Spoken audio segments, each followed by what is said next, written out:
Back in the day, clinicians were taking handwritten notes. They were, prescribing meds and signing orders all on paper. Then came, the EHRs, electronic medical records. And now there's a computer screen in between a patient and a clinician. And there is a lot of documentation around clinician burnout with an amount of documentation that is needed, or patient dissatisfaction with just not being able to make eye contact with their provider when a lot of what is happening in medical encounter is human and requires that eye contact.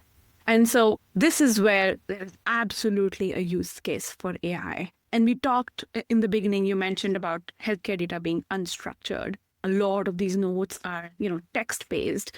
And this is where GenAI or large language models shine. They understand human language, it turns out, and can summarize a lot of what's going on. They could be, and there's so many tools out there. Some we've even played with at Ophelia internally, but there could be a GenAI listening, converting voice to text while the conversation is happening, so the clinician doesn't have to be typing.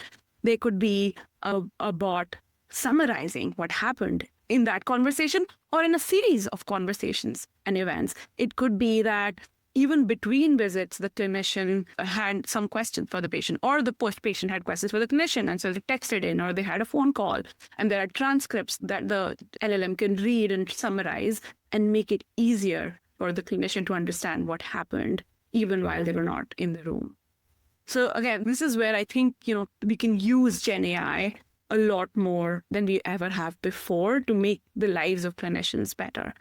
The other part I will say is billing in healthcare, which we talked in the beginning about being extremely hard.